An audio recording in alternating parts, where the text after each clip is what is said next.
Assalamu alaikum students, welcome to the channel Online Learning. Today we learn about the biology for grade 10. आज का हमारा topic है mitochondria. Mitochondria are present in all eukaryotic cells. जितने भी eukaryotic sales हैं उनके अंदर एक ख़ास किस्म की सेलुलर ऑर्गेनेलीज पाई जाती हैं जिनको हम कहते हैं माइटोकॉन्ड्रिया। और ये जो माइटोकॉन्ड्रिया है, बहुत से सेल्स ऐसे होते हैं जिनके अंदर एक ही सिंगल लार्ज माइटोकॉन्ड्रिया प्रेजेंट होता है। जैसे कि आप इस सेल में देख सकते हैं कि आपको सेल के स्ट्रक्चर के अंदर आपको ये माइटोकॉन्ड्रिया नज़र आ रहा है। तो कुछ सेल्स ऐसे होते हैं जिसके अंदर सिर्फ एक ही लार्ज माइटोकॉन्ड्रिया प्रेजेंट होता है, लेकिन कुछ सेल्स ऐसे भी होते हैं जिसमें एक माइटोकॉन्ड्रिया नहीं होता, बल्कि उन सेल्स के अंदर माइटोकॉन्ड्रिया की तादाद हंड्रेड्स में या फिर थाउजेंड्स में होती है। जैसे कि आप इस पिक्चर में भी देख सकते हैं कि आपके पास सामने एक सेलुलर स्ट्रक्चर है, एक सेल का स्ट्रक्चर है, और इस सेल के स्ट्रक्चर में आपको 3 माइटोकॉन्ड्रिया नज़र आ रहे हैं। तो यानी कि इस सेल के अंदर जो माइटोकॉन्ड्रिया की जो क्वांटिटी होगी वो हंड्रेड्स और थाउजेंड्स में होगी। तो ये जो नंबर है माइटोकॉन्ड्रिया का कि किसी भी सेल में माइटोकॉन्ड्रिया कितने होंगे वो डिपेंड करते हैं उस सेल की मेटाबॉलिक एक्टिविटी के ऊपर। अगर सेल के अंदर मेटाबॉलिक एक्टिविटी ज़्यादा होगी तो माइटोकॉन्ड्रिया भी ज़्यादा होंगे, लेकिन अगर उस सेल के अंदर मेटाबॉलिक एक्टिविटी कम हो रही है तो उसके अंदर माइटोकॉन्ड्रिया भी कम होंगे। इसकी एग्जांपल इस तरह से हम लेते हैं कि कुछ सेल्स ऐसे होते हैं जो कि मूवमेंट में इन्वॉल्व होते हैं या फिर उनके अंदर कॉन्ट्रैक्शन हो रही होती है। तो ऐसे सेल्स जिनके ज़रिए मूवमेंट होती है या फिर उन सेल्स के अंदर कॉन्ट्रैक्शन हो रही होती है, तो उन सेल्स के अंदर माइटोकॉन्ड्रिया की क्वांटिटी ज़्यादा होगी। और माइटोकॉन्ड्रिया की एक और ख़ूबी वो ये है कि माइटोकॉन्ड्रिया अपने आप को डिवाइड कर सकते हैं। इनके अंदर सेल्फ रेप्लिकेटिंग की खूबी होती है। इसका मतलब यह है कि माइटोकॉन्ड्रिया अपनी क्वांटिटी इंक्रीज़ कर सकते हैं, यानी कि एक माइटोकॉन्ड्रिया वो डिवाइड होकर 2 में कन्वर्ट हो जाएगा, फिर वो आगे से कन्वर्ट होकर 4 में कन्वर्ट हो जाएंगे। तो इस तरह से माइटोकॉन्ड्रिया के अंदर सेल्फ रेप्लिकेटिंग की खूबी होती है, जिसकी वजह से माइटोकॉन्ड्रिया अपने नंबर को इंक्रीज़ कर सकते हैं। Size and shape of mitochondria. Mitochondria are cylindrical और रॉड शेप स्ट्रक्चर्स। माइटोकॉन्ड्रिया की अगर हम शेप की बात करें तो माइटोकॉन्ड्रिया की जो शेप होती है वो सिलेंड्रिकल या फिर एक रॉड की तरह की शेप होती है। जिस तरह से आपके सामने कोई भी एक रॉड है, तो जिस तरह से रॉड की शेप होती है उसी तरह से माइटोकॉन्ड्रिया की भी शेप होती है। Its length ranges from 2 to 5 micrometer and are 0.5 to 1 micrometer diameters. अगर हम इसकी मेजरमेंट करें तो माइटोकॉन्ड्रिया की जो लेंथ है वो 2 से लेके 5 माइक्रोमीटर तक इसकी लेंथ होती है, और जिसका डायामीटर है वो 0.5 से लेके 1 माइक्रोमीटर तक इसका डायामीटर होता है। और माइटोकॉन्ड्रिया के अंदर डबल मेम्ब्रेन्स पाई जाती हैं। ये जो चले अब हम देखते हैं कि इसके अंदर कौन कौन सी डबल मेम्ब्रेन्स हैं। तो माइटोकॉन्ड्रिया के अंदर 2 तरह की डबल मेम्ब्रेन्स होती हैं, और एक होती है आउटर मेम्ब्रेन और दूसरी होती है इनर मेम्ब्रेन।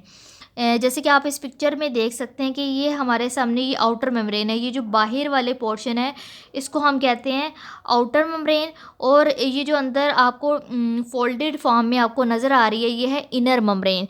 तो इस तरह से माइटोकॉन्ड्रिया के अंदर 2 तरह की मेम्ब्रेन्स होती हैं, outer membrane and inner membrane. The outer membrane has special proteins embedded into the membrane called पोरेंस। ये जो मेम्ब्रेन्स होती हैं ये फॉस्फोलिपिड बाई लेयर से मिलके बनी होती हैं, और इन मेम्ब्रेन्स के अंदर ख़ास किस्म की प्रोटीन्स एम्बेडेड होती हैं। तो सबसे पहले अगर हम आउटर मेम्ब्रेन की बात करें जो कि बिल्कुल आउटर वाला पार्ट होता है, तो आउटर मेम्ब्रेन जो है वो बहुत ज़्यादा स्मूथ होती है और ये जो है वो सीव के तौर पे काम कर रही होती है। वो किस तरह से? वो इस तरह से कि आउटर मेम्ब्रेन के अंदर स्पेशल टाइप्स की प्रोटीन्स एम्बेडेड होती हैं जिनको हम बोलते हैं पोरेंस। ये जो इसके अंदर जो प्रोटीन्स होती हैं इसका नाम है पोरेंस। ये पोरेंस का क्या काम है? पोरेंस के ज़रिए मेम्ब्रेन में से ट्रांसपोर्ट हो रही होती है। पोरेंस जैसे कि आप इस पिक्चर में देख सकते हैं कि ये पोरेंस जो है वो बिल्कुल छोटे छोटे सुराख की तरह के होते हैं। तो ये एक ख़ास किस्म के सुराख ही होते हैं आउटर मेम्ब्रेन के अंदर, जिसको हम पोरेंस का नाम दे देते हैं, प्रोटीन्स का नाम दे देते हैं। तो इन पोरेंस के ज़रिए मेम्ब्रेन के अंदर से मालिक्यूल्स की ट्रांसपोर्ट होती है।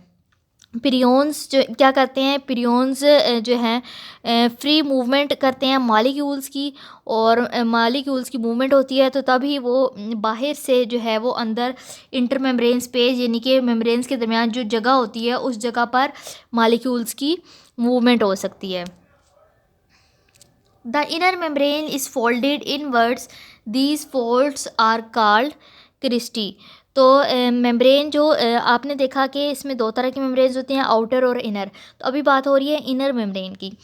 इनर मेम्ब्रेन जो है वो स्पेशल किस्म के फोल्ड्स में कन्वर्ट हुई हुई होती है। फोल्ड्स में का मतलब ये है कि जो इनर मेम्ब्रेन है वो उसकी जो शेप होती है वो बिल्कुल फोल्डेड हुई होती है, फोल्ड्स उसने बनाए हुए होते हैं। तो इन फोल्ड्स को हम बोलते हैं क्रिस्टी। और इनर मेम्ब्रेन जो है वो सिलेक्टिवली परमिएबल होती है। सिलेक्टिवली परमिएबल का मतलब ये है कि वो कुछ मॉलिक्यूल्स को पास होने देती है और कुछ मॉलिक्यूल्स को पास नहीं होने देती।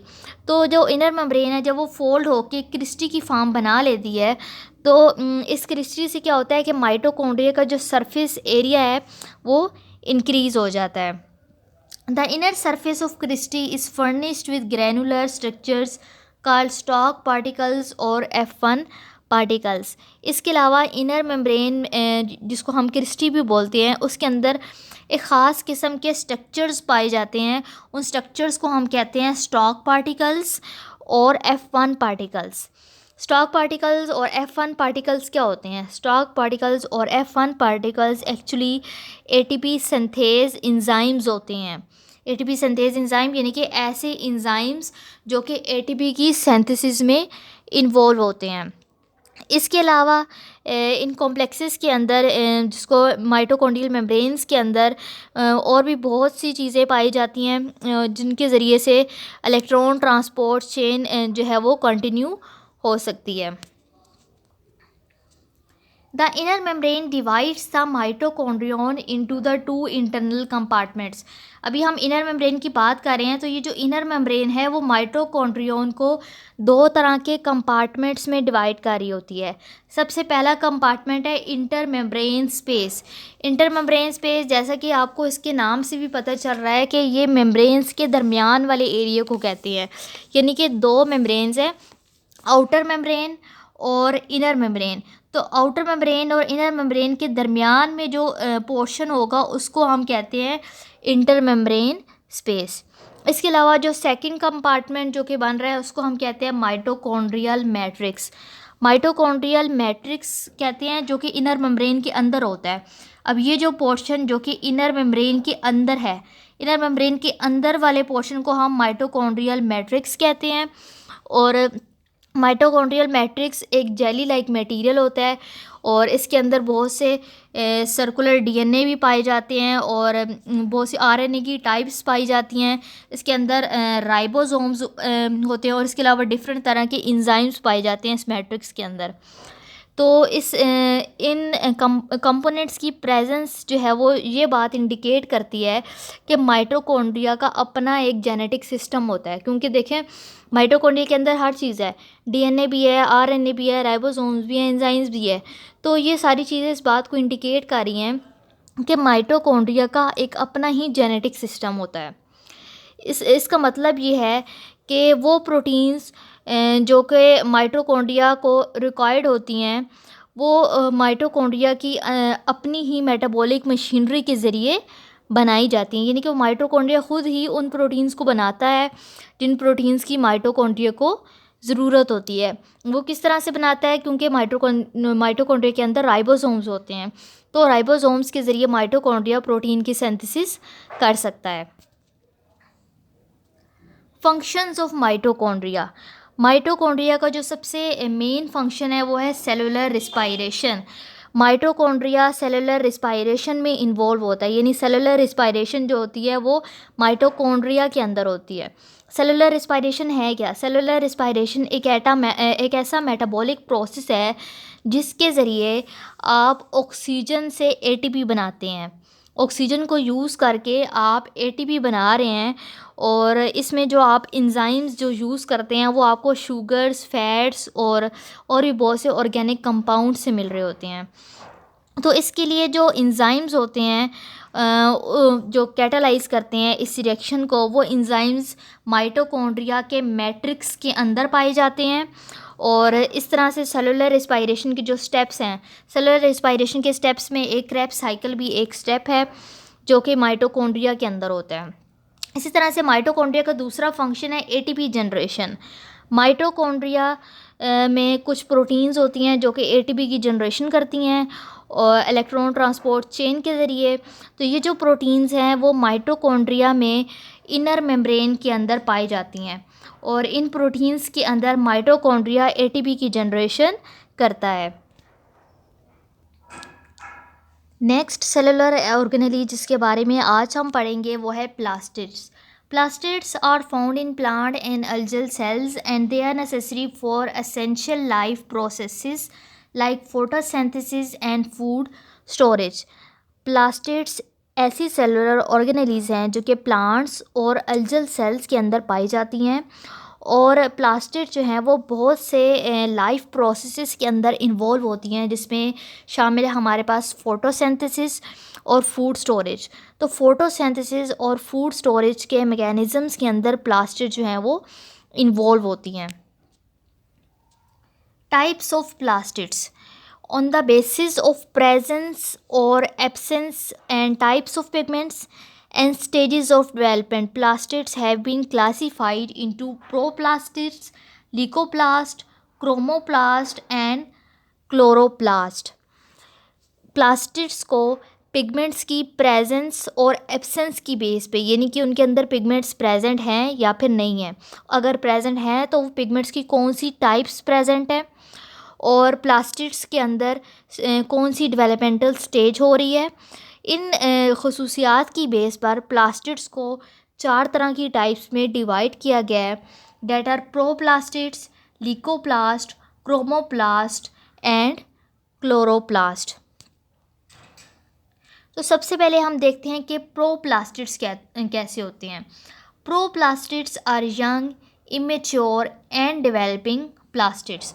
प्रोप्लास्टिड्स ऐसे प्लास्टिड्स होते हैं जो कि अभी यंग होते हैं, अभी मेच्योर नहीं होते और अभी उनके अंदर डेवलपमेंट हो रही होती है।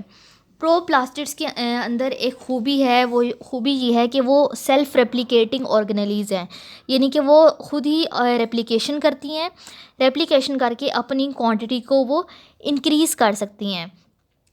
प्रोप्लास्टिड्स डिवाइड होती हैं, रीडिवाइड होती हैं मेरिस्टेमेटिक सेल्स के अंदर और वो डिस्ट्रीब्यूट हो जाती हैं डिफरेंट सेल टाइप्स में। तो डिपेंड करता है कि वो किन स्ट्रक्चर्स के अंदर पाई जाती हैं और किस तरह के इंट्रासेलुलर फैक्टर्स उन प्लास्टिड्स के ऊपर इफ़ेक्ट कर रहे हैं या फिर प्लास्टिड्स के ऊपर को लाइट का एक्सपोजर मिल रहा है या नहीं मिल रहा। तो प्रोप्लास्टिड जो है वो डेवलप होके कन्वर्ट हो सकती हैं ल्यूकोप्लास्ट में, ल्यूकोप्लास्ट में भी कन्वर्ट हो सकती हैं और वो क्लोरोप्लास्ट में भी कन्वर्ट हो सकती हैं। ये डिपेंड करता है फैक्टर्स के ऊपर कि ये फैक्टर्स उनके ऊपर असर कर रहे हैं या फिर नहीं कर रहे। तो अभी हम जो बात कर रहे हैं वो है इटियोप्लास्ट के बारे में। इटियोप्लास्ट जो है वो ल्यूकोप्लास्ट की एक टाइप है जिसके ऊपर लाइट जब पड़ती है तो वो कन्वर्ट हो जाता है क्लोरोप्लास्ट में। जैसे कि आप इस पिक्चर में देख सकते हैं कि इटियोप्लास्ट है, ये कन्वर्ट हो रहा है क्लोरोप्लास्ट में।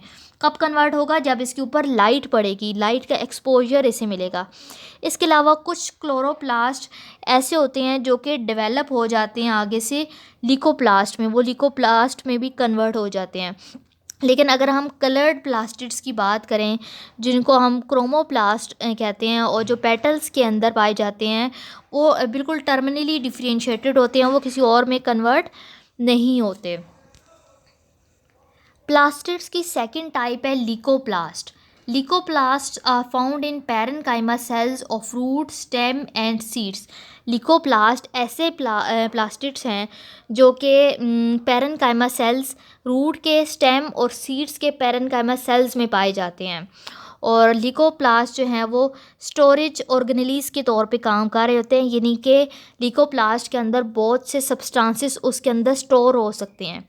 तो इसी बेस पर कि ल्यूकोप्लास्ट में किस तरह का सब्सटेंस स्टोर हो रहा होता है, इस बेस पर हम ल्यूकोप्लास्ट को फर्दर 3 तरह की टाइप्स में डिवाइड कर सकते हैं, that are amyloplast, elaioplast and proteinoplast.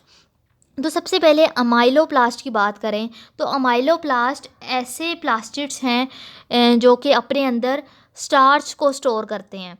तो जो प्लास्टिड्स अपने अंदर स्टार्च को स्टोर करते हैं उनको हम नाम देते हैं अमाइलोप्लास्ट का।